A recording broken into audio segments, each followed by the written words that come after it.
Hey guys, welcome back, it's Ripe again. In today's video, my neighbor Karen sued me for making too much noise in my own home and walking loudly on my own property. She claims emotional damages and tries to ruin my life. Here is what happened. Let's dive right into the story. The title story starts like this. I moved into a new apartment with my wife and 2-year-old daughter a few months back. I quickly learned that despite the place being fully carpeted, noise was something we would hear from both the apartments next to us and above us. It was not overly concerning to any of us because it wasn't like people were screaming or blasting music. I would just hear walking, pots banging in a kitchen and other everyday kind of noises. All that I really cared about was that at night there didn't seem to be any crazy noises and we all slept without issue. Since we both knew we heard these things, we assumed that it was a building-wide problem and made sure to be as nice as possible to everybody else. Now, while me and my wife understood the concept of not stomping or yelling, a 2-year-old is a different story.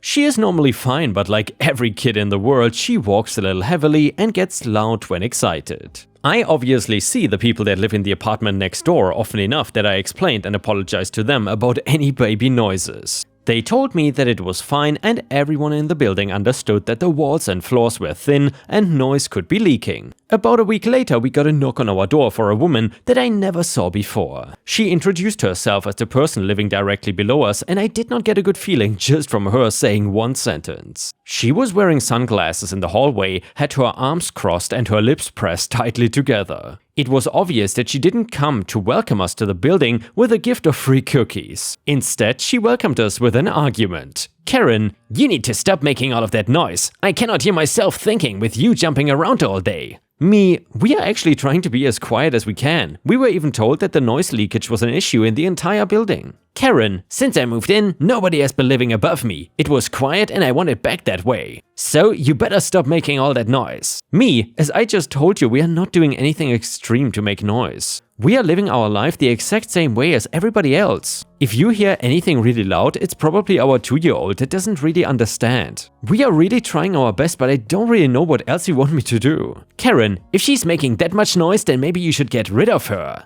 Me? You want me to get rid of my 2-year-old kid for making noise? You are nuts, Karen. She didn't like being insulted and ended up in the hall making more noise than even my toddler does. The fact of her solution being getting rid of my kid and wanting the noise level to be the same as when my apartment was empty is not feasible in the slightest. I could understand her asking us to try a little harder or maybe get something soft for our daughter instead of the carpet. But seriously, this woman was so entitled that part of me wanted to just say F it and make as much noise as I could to bother her. I did not, since it would also end up bothering all the very nice neighbors as well. Anybody thinking that this entire situation about the noise leakage is crazy, I just want to say that I did bring it up with the building manager. They claim it had to do with the base foundation and nothing could be done. That is why they installed carpeting to help reduce the noise, but it can only do so much. It was probably the reason the building had units available, because I could see people getting annoyed and wanting to move out. Hell, we wanted to as well, but at the moment cannot afford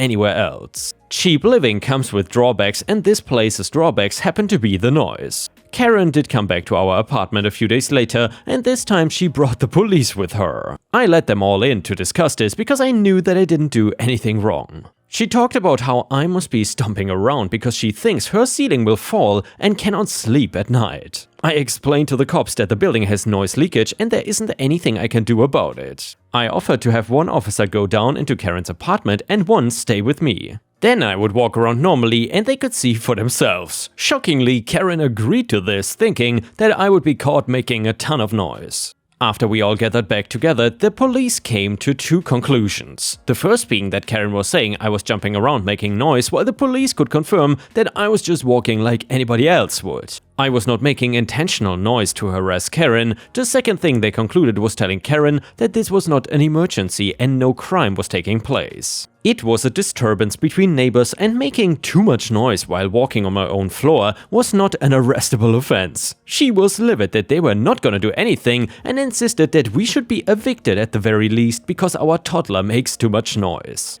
They told her before leaving that a baby making noise was not a crime either and not to call them about this again. More time passed with Karen making multiple trips upstairs to come and complain about the noise. Sometimes she was even leaving a note about us being loud when nobody was even in the apartment. I guess we have a ghost that likes to make noise to spite her when we are not even home. She even attempted to get people in the building to sign a paper saying that they want children banned, which didn't work because a lot of people had children. After everything else failed, we got a letter that we were being formally sued by Karen for emotional distress. I actually laughed at how stupid her lawsuit was and that any lawyer would pick it up given the truth. Then again, I have heard of some crazy lawsuits and lawyers that will help sue for anything. I got a lawyer of my own and explained the situation to him. He assured me I had nothing to worry about and this was gonna be a very quick court case with my evidence. In preparation, I got a letter from the super talking about the building foundation and how all residents can hear the people around them.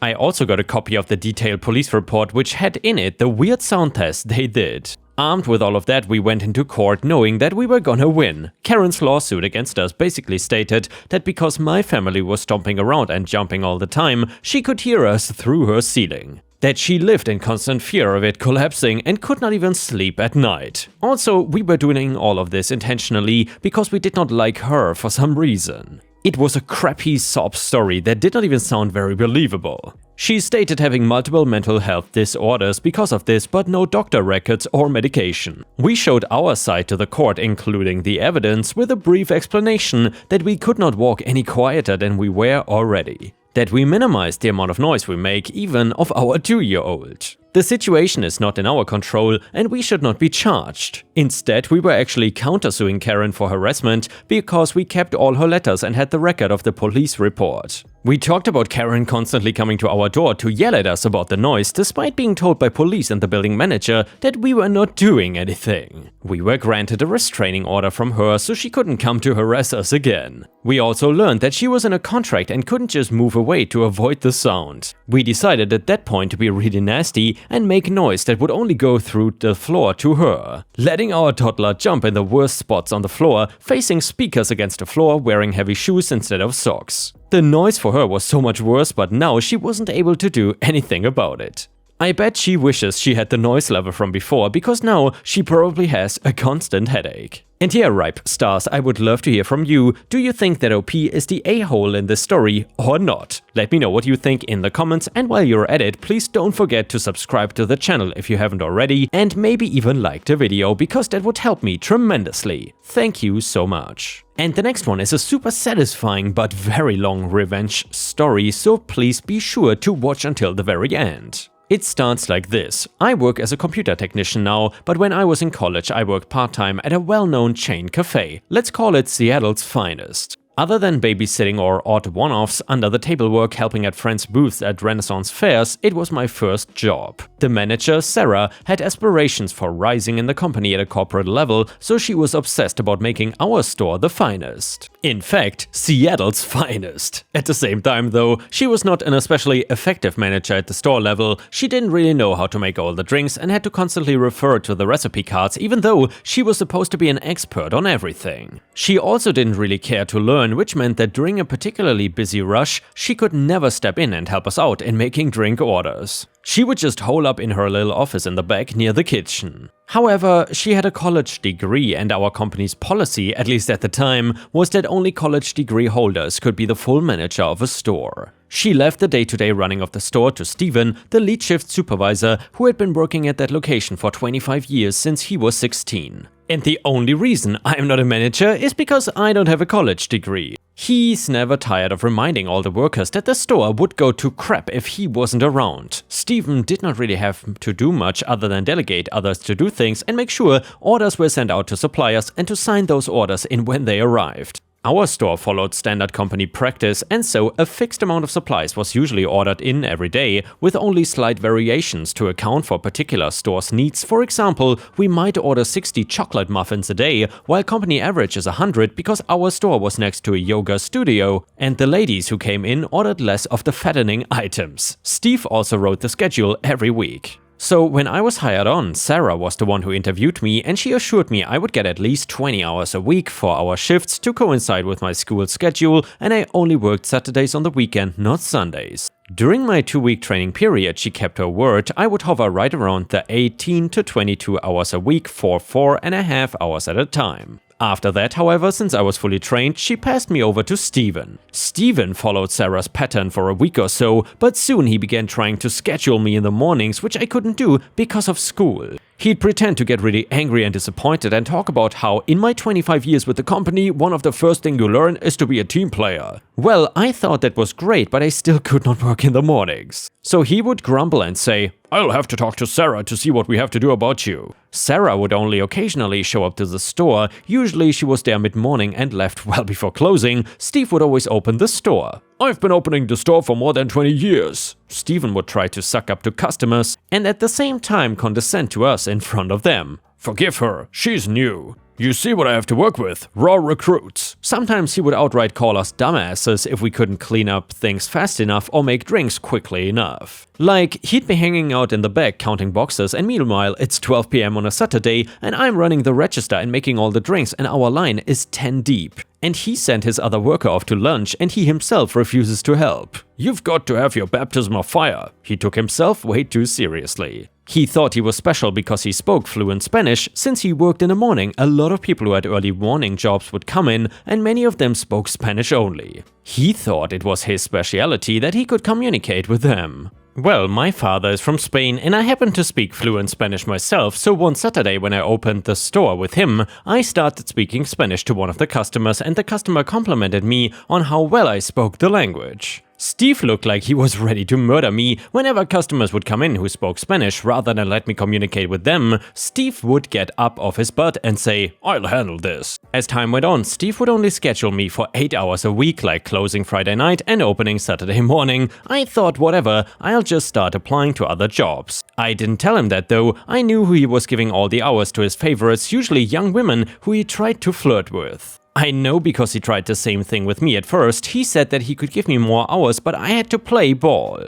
Nothing that I could actually prove in court, but he was hinting that if I go out with him, he would give me more hours. No thanks, man. You are gross and married. Well, Sarah was up for promotion to district manager, which meant she would oversee 5 or 6 Seattle's finest coffee shops instead of just one. However, in a whole team meeting one special Sunday, she said that our store constantly was losing product. She warned us to stop giving discounts to friends, stop giving away free cookies or snacks to friends, etc. And she also said that if we planned to have some of the pastries ourselves, we were allowed to have a certain amount of free product depending on the hours we worked. We had to make sure to write it down on the store use board. At least during the hours I worked, I never witnessed anyone giving away free product and I certainly wasn't using any of it myself. Also, no one gave stuff away. Other than Steve. Steve got a bonus every time the store use board was below a certain threshold and we would always accuse us of stealing or giving away things. In fact, he said so at the meeting that shrinkage is caused by these rookies who think a company runs on fees. "It's a business based on cold money and we are bleeding it when we steal product or give it away." Meanwhile, I always noticed Steve giving away free discounts to certain customers, giving things away. One of those rules for thee, not for me types of things, another worker actually asked him about it and he said, "Managers had certain privileges." Dude, you're not a manager. You make $3 more an hour than me and you spent your whole life here. He also resented the fact that most of us who worked in the store were college students who would eventually move on someday to something hopefully more financially profitable. Steve would do this working class hero bit where he would talk about how college people were snobs, did not know how to do real work, were lazy, privileged, etc. He also mocked me for majoring in computing as a female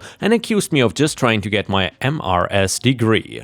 He acted like he was kidding, but he was still really slimy. Then he went back to his homily about how business people's whole day would collapse without people like him to get them started the right way with coffee. "I'm as indispensable to a large corporation as the CEO." Meanwhile, we're all thinking, calm down Steve, you're a shift supervisor at a suburban coffee shop and you wear an apron with your name embroidered on it. You're not curing cancer. But anyway, Sarah's promotion depended on our store reducing its shrinkage. On a date a few days from our Sunday meeting, company bigwigs would come to the store and check out how well Sarah ran things. We were told to look sharp. The bigwigs would be in the dining room chatting with Sarah while the rest of us who were scheduled that day tried to look our best. Steve did not really have any incentive to make Sarah look good because as long as he kept overall shrinkage beneath a certain number, he would still get his bonus. But that threshold was too high for Sarah to have her promotion. Also, it wasn't as if Steve would become a manager if Sarah got promoted, the company would simply get a new manager as an outside hire.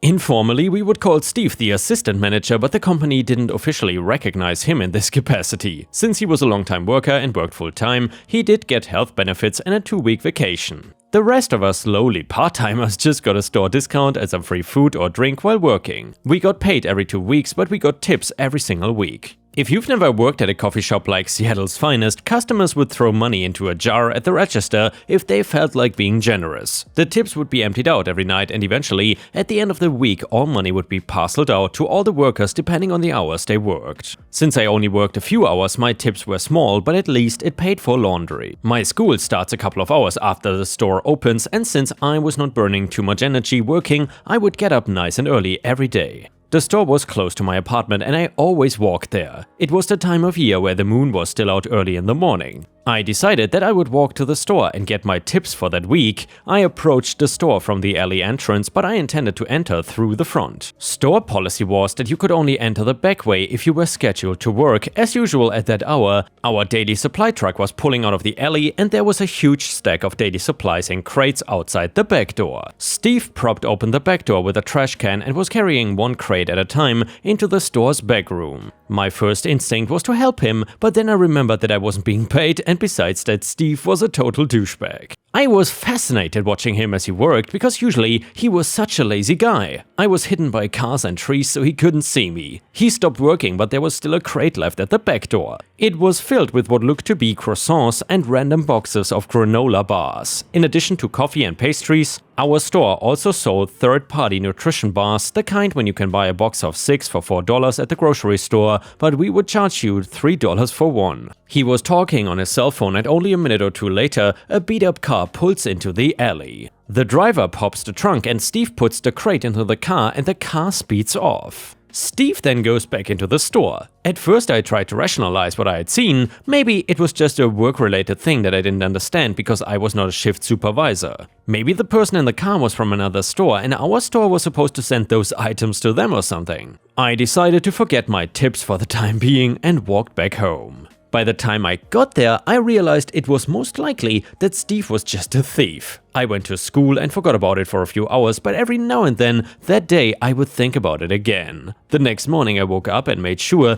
I had my cell phone ready. I waited outside really early, even before the supply truck came. When it did come, sure enough, Steve did get the same song and dance as the day before. He left one crate outside, coordinated with his accomplice on his phone. The same car arrived and it pulled away after Steve packed its trunk with stolen goodies. I thought I was being really slick in recording the scene, but later when I reviewed what I had, it was way too dark and unclear what was going on. And if I tried to get closer to get a better picture or where there was more light, Steve would see me and my cover would be blown. I actually worked that day because it was a Saturday. Steve was his usual douche wallet self, but hearing him banter with customers, it reminded me of other pieces of other conversations I overheard from him over the past many weeks. Steve had a side business, or at least his wife did, selling snacks outside of clubs and sporting events. I put 2 and 2 together and realized that if Steve stole even one crate and sold off its items at a massive discount, he would still make a pretty penny, and all of it was profit. And he had stolen a crate 2 days in a row.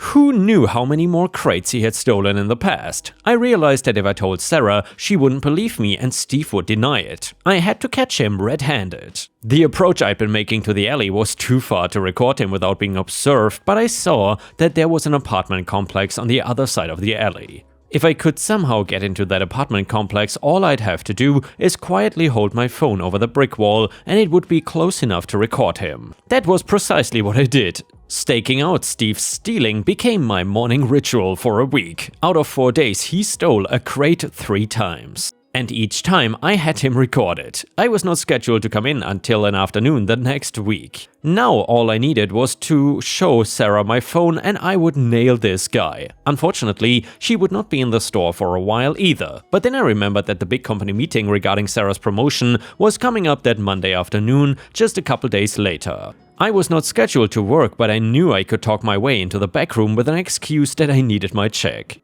Our back room has a computer where we clock in and out. It's just one window on the screen. If you click out of it, you have access to the rest of the computer's functions. One thing the computer always has running in the background is what we call Store TV. It's basically just a series of short infomercials about how wonderful Seattle's finest coffee was. How our beans are from plantations where workers are treated humanely, how we donate to underprivileged communities, offer funding to women in STEM, and things like that. The file was stored as a WMV file, and the store just played it on a continuous loop. Every so often, Sarah would obtain a new set of infomercials and we would loop those out too. Our store had one big screen mounted from the ceiling, which faced out into the store away from the registers. My plan, obviously, was to upload my video of Steve stealing onto the store computer. I had the files which I combined at home into one big file of 3 occasions, where you could clearly see his face and the face of the woman driving the car, who I assume is his wife, and how they are clearly stealing product from the store. Sarah and the big bosses were already there at the restaurant, so the sensible thing would be for me to say, "Excuse me, Sarah," and just brazenly interrupt her meeting with my cell phone video held up to her face. But I love a bit of drama, and Steve had this coming. So I see Sarah with her colleagues sitting at a table near the registers where Steve is standing with a crap-eating kiss-my-ass grin on his face. The store is not really crowded though. Anyway, Sarah sees me when I come in and in full "I love my staff" mode says, "Oh everyone, here's OP, one of our newest and best. She's going to college for computing." Followed by a bunch of nods and ooh-ah pretending to give a damn. I smile and mouth the words, "I'm just here to get my tips." Of course, OP, and Steve looks like he wants to slap me. But too bad, I'm going into the back room jerkwad. Our tips are placed in little baggies labeled with the amount in our cubies in the back room, with an honor system not to go grabbing anyone else's tips. I grab my tips, $11.50, not bad, but I go straight for the computer. I have my phone's data cable and plug it into the USB port of the store computer. I upload the file as planned and I unclick the propaganda channel for Seattle's finest and switch it to Steve the Thief and set the video for continuous loop. I come out into the restaurant and as usual, no one really cares about the TV. I go out to Steve and order a hot latte. Steve looks like he wants to stab me in the throat, but he still has the same crap-eating grin on his face because the bosses are all there. He does not know that just a few feet above his head there is a continuous loop of him and his wife stealing product in the alley every morning. I'd made sure to include a time and date stamp on the videos when editing. He already had some hot milk ready and all he had to do was pull 2 espresso shots. I had my drink in 30 seconds, I pulled out my wallet, but uncharacteristically, he smiled at me and waved me off. Sarah saw me and nodded in approval, then I sat at a table not far from where the bosses were sitting. Above Steve's head, his video was playing silently. Finally, the payoff. One of the bosses said, "Say Sarah, that is not our company video of our donations to minority scholarships." What is that? Sarah looks at the video, everyone else looks at the video, mouths agape, only Steve is still standing there like a grinning ninny. Finally, Sarah says, "Steve, can you explain what's going on here?" Steve looks at the video and looked for a second like he was going to run out of the room like Usain Bolt. He did not do it though or say anything other than run into the back room. Seconds later the video stopped and a few moments later it began playing again. I deleted the correct video, made a duplicate of your video and renamed it as if it were the propaganda channel. Everyone in the dining room was once again treated to a loop of Steve and his wife stealing an entire crate of designer granola bars and pastries repeatedly. One of the big bosses said, "Sarah, let's close the store right now, young lady. I'm sorry, but," he pointed me to the door, "who am I to argue, sir? I walked home with $11.50, but it felt like $1,000,000. Then a couple days later, I get a call from corporate thanking me for the info about Steve. No, sorry, they tell me, they cannot give me any details about what happened as it is a police matter. Anyway, as a thanks, a week later, I received $200 in store credit. A few days later, I came in to find neither Sarah nor Steve at the restaurant. One of my co-workers told me that she heard that Steve was arrested for theft, both he and his wife. Sarah got her promotion because it was proven that the only reason her store had moderately high shrinkage was because Steve was stealing. However, because she was supposed to be keeping a close eye on Steve, she's being watched carefully to ensure she's actually a good employee. And well, that's fair. She was not a thief, but she should have kept a closer watch on her store. The whole getting a full-time salary but only showing up for a few hours a week thing was not acceptable. As for me, the new manager got me my final check because I quit. I went and applied for a job on campus at my school's off-brand coffee shop. Same basic job, a few jerks here and there. I'm no prize winner myself, just saying, but I did make $1 an hour more. As time went on and I graduated school, I did eventually learn that Steve was not only stealing product but also embezzling tips and tapering with the time clock to reduce people's hours and give himself more. He went to jail for 6 years, but his wife got a suspended sentence because they had 2 kids under age 13. I learned this because the company I work for actually did tech service for Seattle's finest corporate office, where Sarah now works. She remembered me, and over the finest coffee in all of Seattle, she told me the whole story. And wow, Ripe stars, I gotta say, I am absolutely speechless after this story. I cannot even begin to imagine how satisfying that ending must have felt for OP. That is one of the most brilliant revenge stories we have read in a long time. If you enjoyed the story, please don't forget to subscribe to the channel if you haven't already, and also enable the bell to not miss any of my videos.